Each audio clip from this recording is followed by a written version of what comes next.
दिवंगत उपमुख्यमंत्री अजित पवारांचं विमान दुर्घटनेत निधन झालं।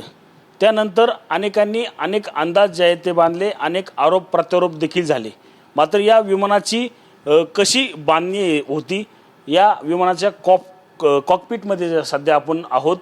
आपण पाहू शकतो की अजित पवार ज्या विमानात बसून मुंबई ते पुणे असा प्रवास करत होते, त्याचं कॉकपिट जे आहे ते अशा पद्धतीने, म्हणजे त्या ठिकाणी पायलट जे आहेत ते बसत असतात।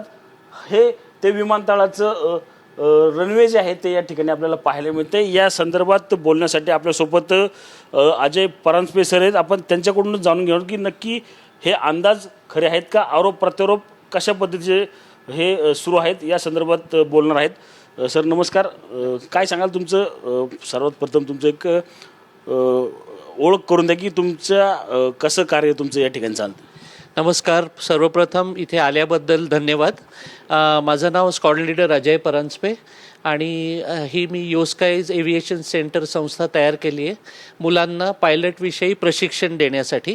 आणि बरेच ठिकाणी फक्त थिअरीमध्ये शिकवलं जातं, इथे आम्ही सिम्युलेटर वापरून मुलांना अजून चांगलं इथे प्रशिक्षण देतो। आता आपण ह्या प्रश्नाकडे वळूया की हे कसा झाला अपघात। तर इथे जर तुम्ही बघितलं तर मागे जे विमान आहे ते खरं विमान, त्याचं इमेज आहे की ज्याच्यात ते बसले होते आणि ते आपण उभं दाखवले बारामती एअरपोर्टवर। सो मी हे सांगू इच्छितो की कदाचित भारतातलं हे आपलं एकमेव सिम्युलेटर आहे जिथे आपण ते खरं विमान पण दाखवतोय आणि बारामती एअरपोर्टसुद्धा दाखवतोय। हे मी अशासाठी सांगतो की हे एअरपोर्ट इंटरनॅशनल एअरपोर्ट नसल्या कारणाने किंवा इंटरनॅशनली रेकग्नाइज नसल्या कारणाने ते तुम्हाला नॉर्मल सिम्युलेटरमध्ये मिळणार नाही। आम्ही याची चित्रण करून खास इथे ते ठेवलेलं आहे कळण्यासाठी।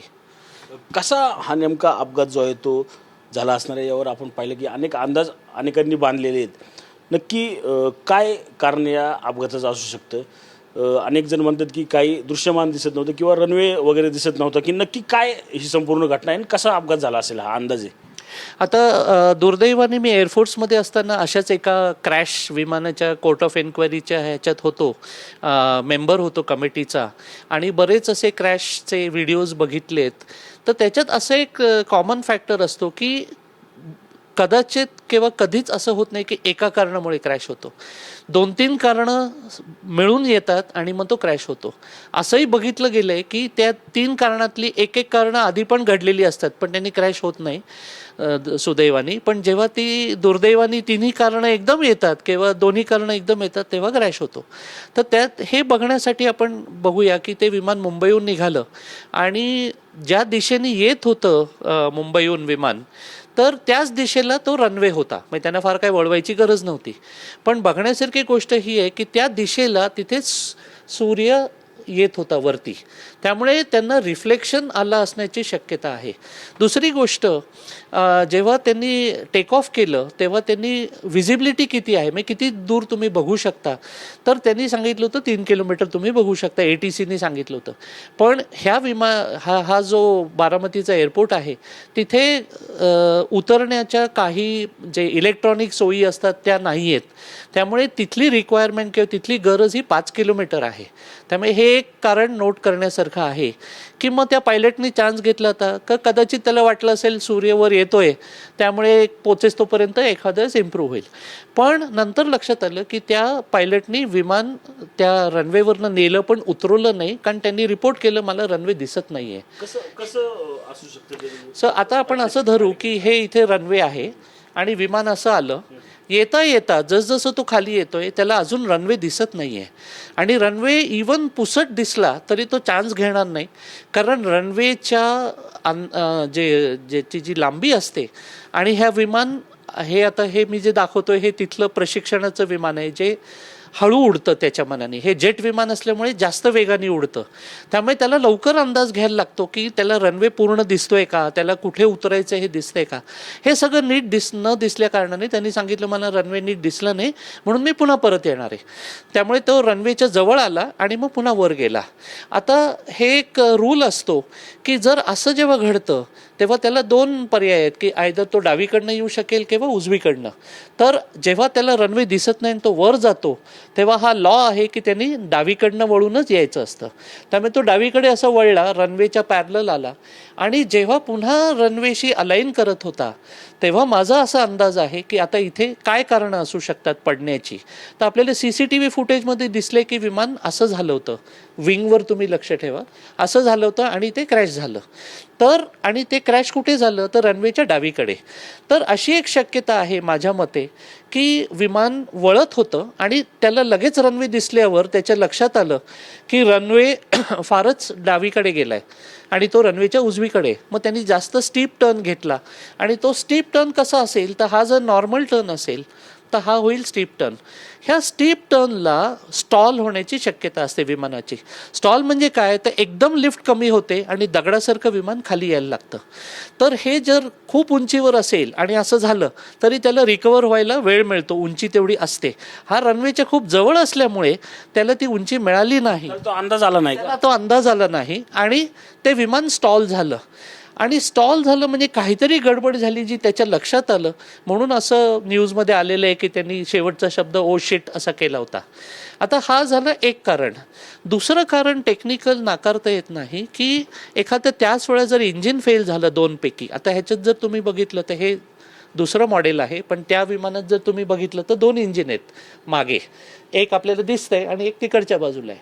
तर जसं 2 माणसं एखाद्या खोक्याला ढकलत असतील आणि एकाने थांबवलं तर तो खोका एका बाजूला जाईल, तसंच इथे दोन्ही इंजिन विमानाला ढकलतायत पुढे. एक जर चुकून त्याच वेळेला बंद पडलं तर ते कोलमडू शकेल असं आणि मग खाली पडू शकेल. आणि तिसरं हे नाकारता येत नाही की काही कंट्रोल, म्हणजे समजा आता टेलफिन आहे त्याच्यात काही कंट्रोल आहे ज्यांनी विमान वळतंय, तेच नेमकं त्यावेळेला तुटलं तरी सुद्धा विमान आउट ऑफ कंट्रोल जाऊ शकतं. आता ह्या 3 किंवा ह्याच्या व्यतिरिक्त आपल्याला जे माहीत नाही असं काही कारण असेल तर ते कमिटी आपल्याला ॲनालिसिस करून सांगेल. पण आपण पाहिलं तर तो बारामतीचा जो रनवे आहे तो टेबल पॉटच्या प्रमाणे आहे.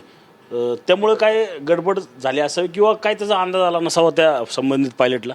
तसं टेबल टॉपवर उतरण्याची ह्या लोकांना प्रॅक्टिस असते, पण एवढं नक्की आहे की जसं मी सुरुवातीला म्हटलं की 2-3 कारणं असू शकतात.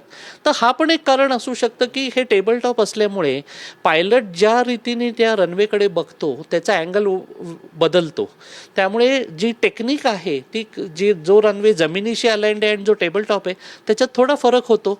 त्यामुळे निश्चितच टेबल टॉपवर उतरणं जास्त कठीण आहे आणि हा सुद्धा एक फॅक्टर त्याच्यामध्ये असू शकतो. आपण पाहिलं तर या संपूर्ण दरम्यान एक चर्चा देखील मोठ्या प्रमाणात होती की संपूर्ण विमान क्रॅश झालं, काही माणसं त्यात मृत्युमुखी देखील पडले, मात्र कागदांना काही झालं नाही.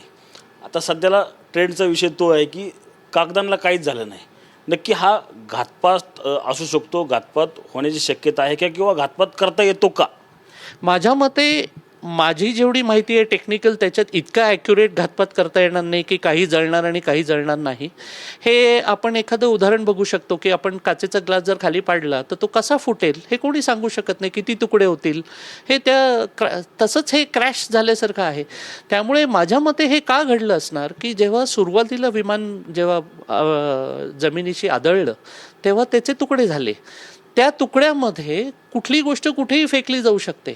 आता त्यात ही लोक बाहेर फेकली जाण्याची शक्यता कमी आहे कारण लँडिंगच्या वेळेला सगळे सीट बेल्ट लावून बसतात. पण मग त्यामुळे ते आणि विमान तसं कमी वेगात होतं, त्यामुळे असं नाही आहे की ते विमान आदळल्यामुळे बाहेर फेकले गेले.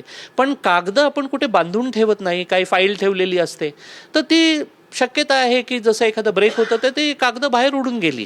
आणि जो एक्सप्लोजन झाला, एक्सप्लोजन म्हणजे काय, बॉम्बसारखंच आहे ते. तर आपण सिनेमात बघतो की जेव्हा बॉम्ब फुटलेलं दाखवतो तेव्हा लोक हवेत उडत जातात. त्या एक्सप्लोजनचा फोर्स इतका असतो की माणूस बाहेर फेकला जातो. त्यामुळे जरी त्यांचे सीट बेल्ट होते त्या एक्सप्लोजनमुळे ते बाहेर फेकले गेले असा माझा अंदाज आहे. या दरम्यान अनेक चर्चा देखील समोर येतात की त्या संबंधित विमानाच्या कॉकपिट असेल किंवा ज्या पद्धतीने पॅसेंजर बसतात त्या ठिकाणी CCTV नव्हतं. ह्याला कारण काय नक्की? CCTV असतं किंवा त्या विमानाला नव्हतं की नक्की का लावण्यात येत नाही, असं म्हणजे काय अंदाज आहे? खरं तर लावत नाहीत किंवा मी खूप बघितलेले नाही आहेत आणि खरं सांगायचं तर मला कल्पना नाही का हे लावले जात नाहीत. टेक्निकली मी सांगू शकतो की लावायला काही प्रॉब्लेम येणार नाही. आता हा का निर्णय असतो मला खरंच त्याचा अंदाज नाही आहे की कशामुळे त्याच्यात CCTV लावले जात नाहीत. आत्तापुरतं एवढंच आहे की कॉकपिट व्हॉइस रेकॉर्डरमध्ये कॉकपिटमधले आवाज रेकॉर्ड होऊन बाहेर येतात. घातपात घडू शकतो अशा पद्धतीची देखील चर्चा सुरू आहे की होऊ शकतो. त्याला काय कारणं असू शकतात की कशा पद्धतीने हा घातपात घडू शकतो? मला घातपात अशासाठी हा वाटत नाही पर्सनली, कारण इतकं ॲक्युरेटली घातपात प्लॅन करता येत नाही. आता घातपात करायचं असेल तर काय तुम्ही करू शकता, बॉम्ब ठेवू शकता किंवा काही विमानामध्ये बिघाड करू शकता.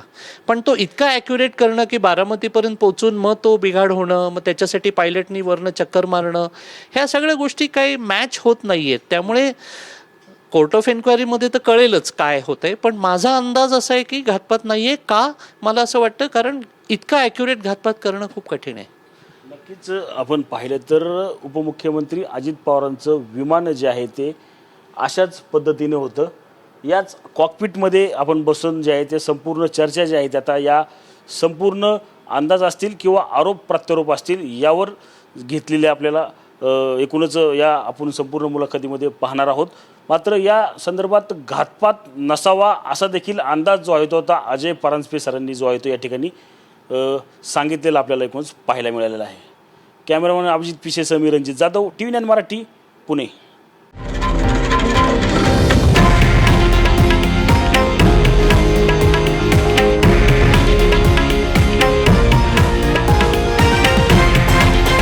हे आहे देशातील नंबर 1 न्यूज नेटवर्क आणि आपण पाहत आहात TV9 मराठी, एकमेव.